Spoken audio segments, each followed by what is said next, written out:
بسم الله الرحمن الرحيم. السلام عليكم ورحمة الله وبركاته.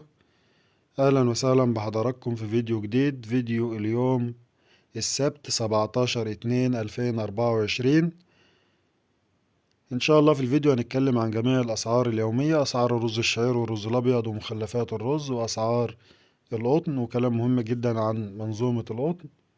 وهنتكلم عن أسعار الذرة المستورد والبلدي وأسعار الصويا وأسعار الفول البلدي اليوم. قبل ما نبدأ، يا ريت الناس اللي مشتركتش في القناة يا ريت تشترك في القناة وتفعل الجرس عشان يوصلك إشعار. بتشترك من تحت الفيديو بتلاقي كلمة اشتراك، بتضغط عليها وبتفعل الجرس.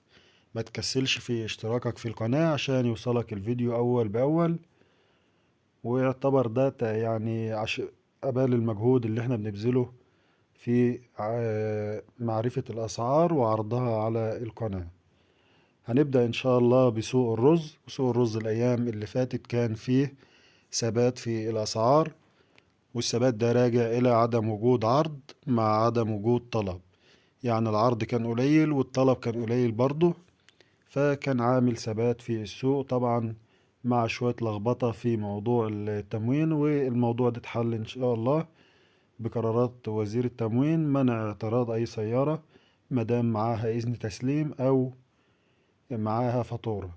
وبالنسبة لتشجيع برضو المنتجين والموردين والمصنعين على زيادة الإنتاج وزيادة السلع المعروضة في السوق، فده طبعا إن شاء الله يبدأ الطلب يشتغل على الرز تاني، أو هو اشتغل أو يعني بوادر طلب كده في السوق موجودة حاليا. وبدأت المضارب تشتغل، وإن شاء الله الأيام اللي جاية ده موسم رمضان. كل عام وحضراتكم بخير. فمتوقع ان الاسبوعين اللي جايين او الثلاث اسابيع اللي جايين هيبقى فيهم شغل في الرز ان شاء الله. بالنسبة للاسعار النهاردة على اول اليوم، وده طبعا اسعار اول اليوم عشان بعد كده نعرف حضراتكم لو حصل تغير على في اثناء اليوم وفي بعد الظهر والعصر. هنعمل فيديو ان شاء الله نوضح التغيرات اللي حصلت في السوق. بالنسبة لأسعار الرز الأبيض، رز أبيض عريض على جودة زيت وبخار وسوليتكس البضايع العالية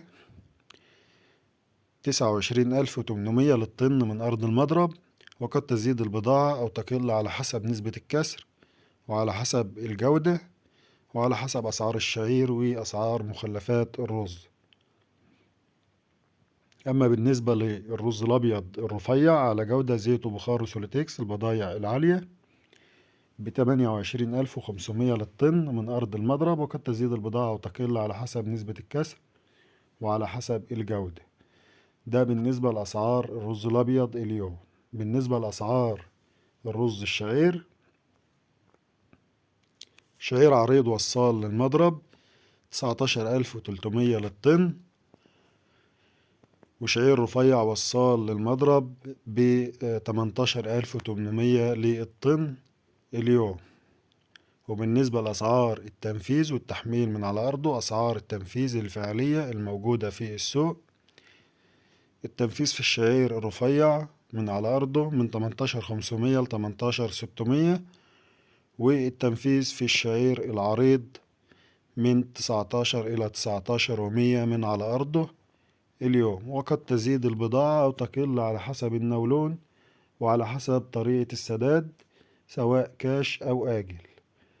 وبالنسبة لأسعار المخلفات، السرسة المطحون ب2200 للطن من أرض المضرب، وبالنسبة للجونة سعر الطن من أرض المضرب 14,000، والكسر الناعم 17,100 للطن من أرض المضرب. ده بالنسبة لأسعار الرز اليوم.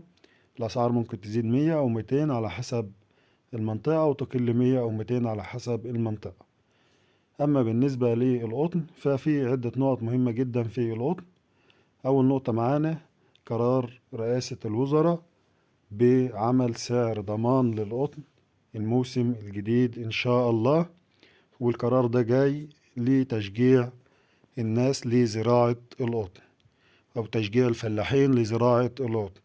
القرار بيقول سعر الضمان لوجه بحري للقطن طويل التيلة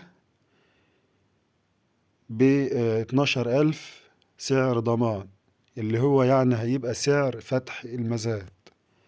يعني سعر فتح المزاد يبدأ ب12 قابل للزيادة، طبعا غير قابل للنقصان.